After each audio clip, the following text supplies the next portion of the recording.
Dramatis, Rio Gumoa jadi pahlawan kemenangan Liverpool. Liverpool berhasil meraih kemenangan krusial di pekan yang kedua. Bermain di St. James Park, Liverpool mengalahkan Newcastle dengan skor akhir 3-2. Gol Liverpool dicetak oleh Ryan Gravenberch, Hugo Ekitike, dan gol detik-detik akhir dari Rio Gumoa. Sedangkan Newcastle sempat memberi perlawanan lewat gol dari Bruno Guimaraes dan juga William Ozola. Kemenangan ini membuat Liverpool naik ke posisi ketiga klasemen sementara dengan koleksi 6 poin. Di sisi lain Newcastle baru mengumpulkan 1 poin dan masih tertahan di urutan ke-15. Star MU bikin optimisme Gary Neville kini mulai goyah. Gary Neville mulanya optimis Manchester United bisa jauh lebih baik di musim ini, tetapi hasil 2 pekan pertama bikin kepercayaan dirinya kini mulai goyah. Bukan star yang bagus buat MU yang sudah membelanjakan sekitar 200 juta pound sterling, mayoritas untuk bisa merombak lini depan, sementara barisan penyerang baru belum bisa menghasilkan gol. Liverpool abaikan target transfer demi buka ruang untuk Rio Gumoa. Liverpool mengambil langkah tegas dalam strategi transfer mereka musim panas ini dengan memprioritaskan perkembangan dari Rio Gumoa. Rio Gumoa tampil mengesankan sepanjang pramusim dan performa tersebut membuat manajer Arne Slot menyiapkan peran lebih besar baginya di musim ini. Langkah ini mencerminkan penghargaan besar klub terhadap talenta akademi.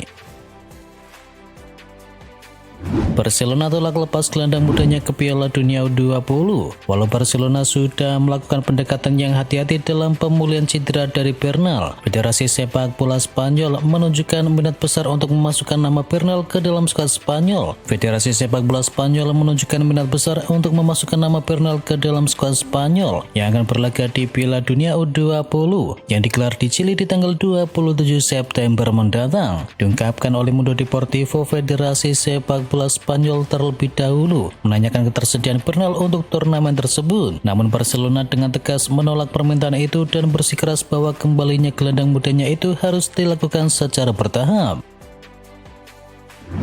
Oleh Romeni mulai pulih, timnas Indonesia bisa bernafas lega. Harapan timnas Indonesia soal kondisi dari Ole Romeni akhirnya mulai terbuka. Striker andalan Garuda itu dikabarkan berangsur pulih setelah sempat menjalani operasi akibat cedera parah pada Juli yang lalu. Kini publik hanya tinggal menunggu. Jika proses pemulihan berjalan dengan mulus, peluang melihat sang striker kembali berbaju Garuda di putaran keempat kualifikasi diharapkan benar-benar terwujud. Antonio Conte tak yakin Napoli pertahankan Scudetto. Napoli merupakan juara bertahan di Liga Italia, tetapi di musim yang baru ini pelatih Antonio Conte tidak yakin kalau Partenope bakal mempertahankannya. Napoli sejatinya dijagokan mampu mempertahankan titel Scudetto. Namun Conte berkata lain, musim ini kompetisi akan sulit dan sangat menarik. Diketahui akan ada 7-8 tim yang akan bersaing untuk Scudetto dan mengamankan tempat di Liga Champions, sambung dari sang pelatih. Sinar terang Nico Paz di Como. Nico Paz kini kian bersinar di Como. Gelandang muda Argentina itu baru saja tampil cemerlang di laga perdana Serie A ketika berhadapan dengan Lazio. Di laga itu Nico Paz langsung memimpin Como meraih 3 poin dan ia memborong 1 gol serta 1 assist dalam kemenangan 2-0. Performa dari Paz kian menegaskan posisinya sebagai bintang utama Como. Saat ini banyak raksasa yang sudah mengantri untuk bisa mendatangkannya. Kontroversi bola baru di Liga Inggris. Bola Liga Inggris di musim 2025-2026 diproduksi oleh Puma dan bola itu diklaim lebih canggih, tetapi nyatanya jadi permasalahan bagi beberapa pemain. Sudah 2 pekan Liga Inggris berjalan, bola tersebut jadi permasalahan. Beberapa pemain sampai manajer menilai bolanya sulit untuk dikendalikan. Seorang kiper klub Liga Inggris yang enggan disebutkan namanya menilai bola baru tersebut seperti bola volley itu bakal membuat para penjaga gawang bikin kesalahan lebih banyak. Florian Wirtz yakin Liverpool akan membantunya jadi pemain terbaik. Florian Wirtz sempat dihadapkan pada pilihan antara Liverpool dan juga Bayern Munchen, dan Flo percaya keputusannya untuk memilih Liverpool tidaklah keliru. Pindah ke Liga Inggris diakui oleh Flo sebagai tantangan besar. Ia akan keluar dari zona nyaman demi mengasah kemampuannya. Saya mencari tempat terbaik di mana saya mengembangkan kemampuan sepak bola saya dan di mana saya bisa menjadi pemain paling sukses, ujar dari Florian Wirtz. Bukayo Saka absen 4 pekan. Cedera hamstring Bukayo Saka tidak separah dugaan awal. Meski demikian, Saka harus absen membela Arsenal selama 4 pekan ke depan. Dilansir oleh BBC bahwa pemain 23 tahun tersebut tidak akan bisa dimainkan sampai 4 pekan ke depan. Itu berarti Bukayo Saka akan absen saat Liverpool bertandang ke markas Liverpool di minggu depan. Ia juga akan melewatkan pertandingan timnas Inggris melawan Andorra dan juga Serbia di kualifikasi Piala Dunia 2026. Sementara itu Martin Odegaard masih diragukan bisa tampil melawan Liverpool. Xabi Alonso yakin Carvajal bisa kembali dipanggil timnas Spanyol. Dan Carvajal diyakini bisa menembus timnas Spanyol untuk Piala Dunia 2026. Hal tersebut diungkapkan oleh sang pelatih Madrid yakni Xabi Alonso. Pelatih asal Spanyol tersebut yakin dengan performa dari Carvajal untuk bisa merebut satu posisi di skuad La Roja meski baru saja menderita cedera lama dan baru pulih pada musim ini. Mantan pelatih dari Bayer Leverkusen tersebut mengaku bahwa kapten dari Real Madrid ini bisa dipanggil ke La Furia Roja tergantung kepada keputusan dari sang pelatih Luis de la Fuente yang menginginkannya masuk ke dalam skuad ataukah tidak. Persentase menang Ruben Amorim di Premier League setara dengan Neil Warnock. MU tanpa kemenangan dalam 2 pekan pertamanya di Premier League musim ini. Amorim baru memetik 7 kemenangan dari 29 pertandingan pertamanya di Premier League bersama MU. Itu artinya ia punya persentase menang sebesar 24,9%. Dan persentase itu sama persis dengan manajer kawakan Inggris yakni Neil Warnock yang malang melintang di Liga Inggris. Menjadi persoalan karena Warnock yang hanya meraih 27 kemenangan dari 112 pertandingan dan ia sempat 2 kali terdegradasi. Ini niscaya menjadi semacam pertanda buruk buat Amorim.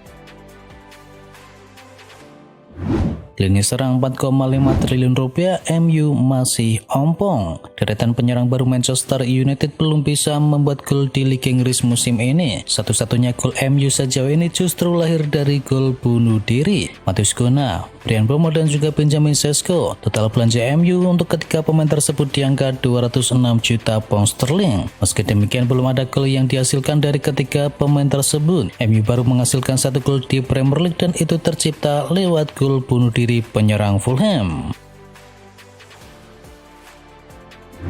Christian Aslani tinggalkan Inter Milan. Pemain Inter Milan yakni Christian Aslani resmi meninggalkan Giuseppe Meazza dan bergabung dengan Torino dengan status pinjaman. Inter Milan mengumumkan secara resmi bahwa gelandang berusia 23 tahun itu pindah ke Torino dengan kontrak peminjaman hingga akhir musim. Dalam kesepakatan tersebut, Torino memiliki opsi untuk bisa membeli Aslani secara permanen pada tahun 2026 dengan biaya sebesar 209 miliar rupiah. Dan untuk masa pinjaman 1 musim ini, Inter menerima sekitar 26 miliar rupiah. Andre Onana disebut bakal minta dijual MU. Gary Neville sangat meyakini bahwa langkah klub yang aktif mencari kiper baru akan berdampak buruk bagi Andre Onana. Menurutnya, kepercayaan diri dari sang kiper ini pasti akan hancur. Onana kini sadar betul bahwa klub sedang secara aktif mencari pengganti dirinya setelah musim lalu membuat beberapa kesalahan fatal. Dan Neville pun memprediksi bahwa sang kiper akan berpikir untuk segera hengkang dari Old Trafford. Sekarang setelah Onana tahu bahwa United telah mencari kiper baru di seluruh Eropa sebagai penggantinya, kepercayaan dirinya kini sudah hancur, ujar dari Gary Neville.